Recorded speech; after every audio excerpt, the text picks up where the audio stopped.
Hi friends, welcome to my channel, and today I'm talking about the Marchetti Tarot, which I've just bought and I'm about to open.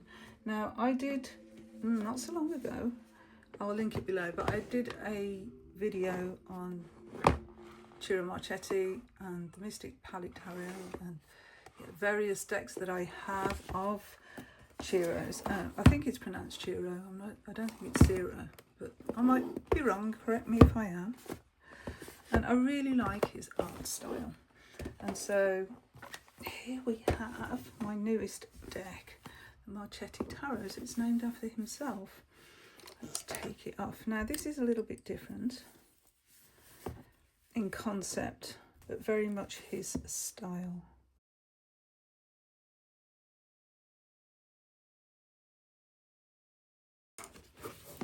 So this is published by US Games. This is the front of the box, isn't it beautiful? So beautiful. We've got this cutout here on the side. Open the box. Whoa, it's so rich, his art style. So this is a little bit different. I'll read you the back so you can sort of get a gist of why. So this is a tarot deck, rich tapestry of mythology, history and art. Well suited for questions that have some psychological depth to them. So the Marchetti Tarot imagines the 78 cards as a collective theatrical ensemble, with each interaction offering an infinite number of possible plot twists. Isn't that great? Each performance is unique and personalised as the cards explore the full range of human emotions. In many of the dazzling cards, Ciro has focused on the faces, encouraging an interactive relationship that allows the reader to get to know the characters and their stories more intimately. By inviting us to explore who they are and what they express, we can ask meaningful questions and divine answers that will illuminate our own experiences. And we have a 116-page illustrated guidebook by Lee Burstall, who is the same person that wrote the guidebook for Tarot of Dreams, and I believe one of the other decks, but I can't remember which one. But yeah, Lee Burstall has written other guidebooks for Marchetti's deck. So let's open it and have a look, because I'm quite excited. Oh, we have a black inside colour of box. We have a brown ribbon to take it out of, and this is very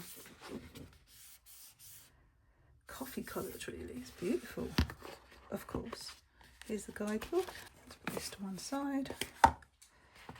Guidebook. So 2024, forward, the structure, how to read, and then into the card meanings, some spreads, and about the author. So we have this forward by Ciro. 78 images, a collective ensemble enter the stage in various configurations and numbers. A list of cast members that will do justice to the most imaginative theatrical production. Heroes, villains, sinners, saints, they perform and interact. Okay. So the structure of a tarot deck, how to read, fortune telling or divination, how it works and best uses, down to business. Okay, find the symbols, intuition versus book meanings, combining cards. This is a good forward, isn't it? And some examples of combining cards. Very useful. A little bit on reversals, and then we're into the card meanings. An overview of the majors, and then into the full. Oh, 1, 2, 3. Gosh, there's a lot of. Well, in the full, there's a lot of information there. High Priestess, a bit less. Okay, so yeah, we've still got a lot of information. Let's look at the minors. Overview, and then we have a paragraph for each of those minors. And then the court cards, yeah, just a paragraph on the court cards as well. Sample readings. Okay, So the spread and a sample reading of that spread. Yes. It's the prediction spread, the stare spread, and about the author. Nice. Feels nice, that book. Okay, let's have a look at the cards. Oh, that's, I've just seen the full card is holding the Marseille full card. Oh, can't get them out, hold on. There we go. So that's the inside of the box. And let's untake this cellophane off. These are the backs, which looks very theatrical. Some damage to these cards already. So they're not the best quality. In fact, they're really quite thin. They're going to be easy to bend, so beware of that. Yeah, I like the fact that the full card, the full figure, is holding the Marseille full. And I actually believe this is Ciro themselves. I love the dog. And we've got the element sign as well.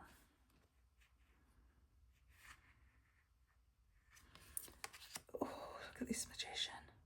So the hands have got all the symbols on. High Priestess. So all these candles. The owl for wisdom, a pomegranate. And we've got, what is on that card? Let's hold it up to the camera. See if I can make out what that is. Not quite sure what I'm seeing there.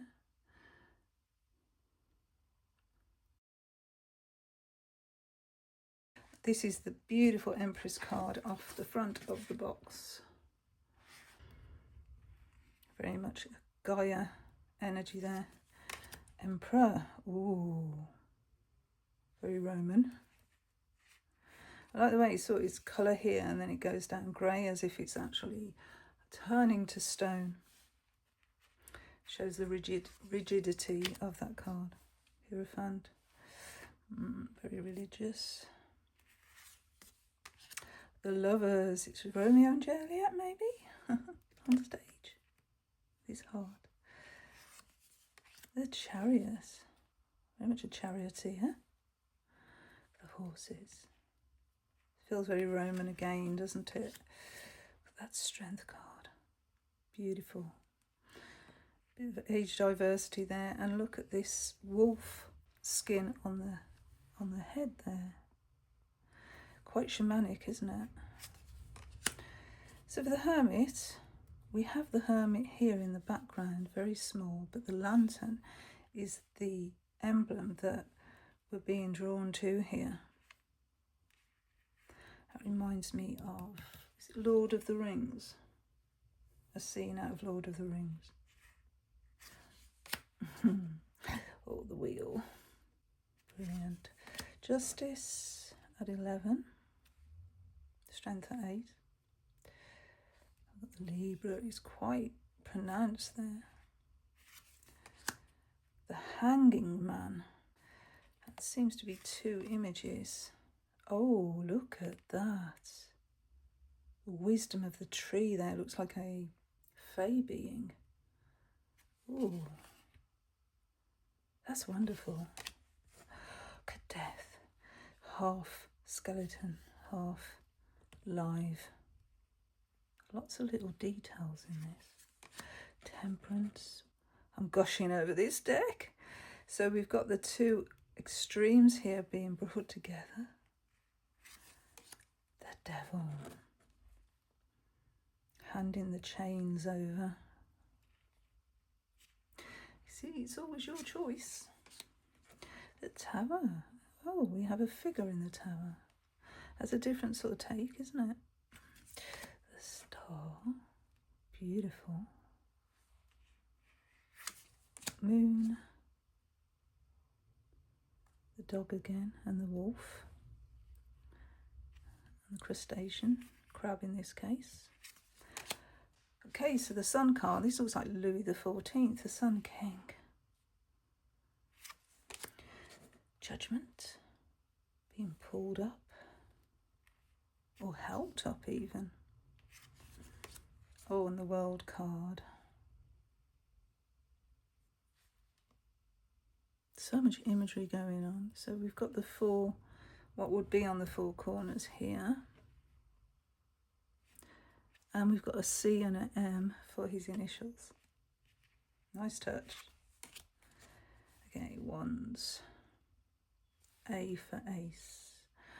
And we have the salamander, I presume. The 2. Again, we're being beckoned in. 3. Thoughtful. The ship. Oh, look at this. 4. It's an actual bird's nest with the eggs in. It's a very different take. 5. Oh, the faces. Oh, wow. And we've got the CM there. Is that on all the cards? I haven't seen it. Oh. So for the 6 of Wands, we actually have the famous Rome landmark. I've actually been here and I've touched this, and I didn't go inside, but a very special place it was too. Okay, 7 of Wands. This eye. There's so much to look at in this deck. So in the 8 of Wands, instead of them going across, they're actually going up. 9, close up. And the 10. So if you were doing the deacon walk, this is actually quite well done, isn't it? Because we have astrological symbols even on the minor arcana. So, you know, the 8, 9 and 10 are Sagittarian cards. Yeah, could be useful. So, court cards page. Knight. Wow. Queen.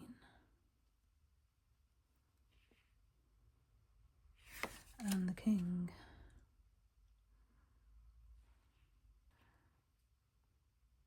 Still got the C and M. Cups. Water. Ace. Nice. Almost looks metallic, doesn't it? 2. That's nice. Got the male and the female together, and there.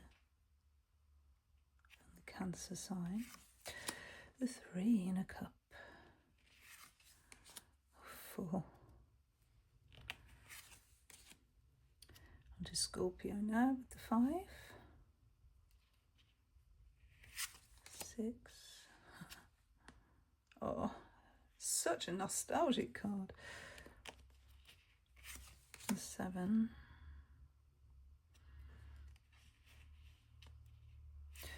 8. It's a merman. 9. Oh, the dog. I like the way these dogs featured in this deck. On the 10 we have dolphins. Oh, look at this Page of Cups. Wow. Really watery.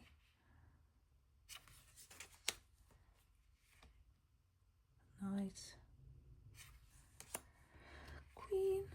Oh, and the king. Lush. Okay, so our air cards. Swords. Ace. The 2. Oh. That's a really nice 3 of Swords depiction. Really good. The 4. So they really are close up, aren't they? You could really do a story with these cards. Like it says on the box. 5. Wow. 6. Strange perspective. Does she really fit in that boat? 7. Ooh. 8. And the 9. Holding onto the pillow. Oh, look at that for the 10. Wow. Page.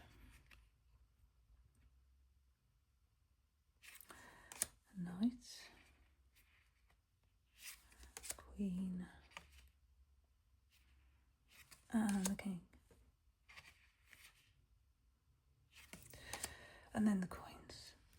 So these suits are colour coded, aren't they? Ace, 4, all the animals. Oh, look at that. Wow, that 2 of coins, the whole balance thing. But what I also see is the balance of nature.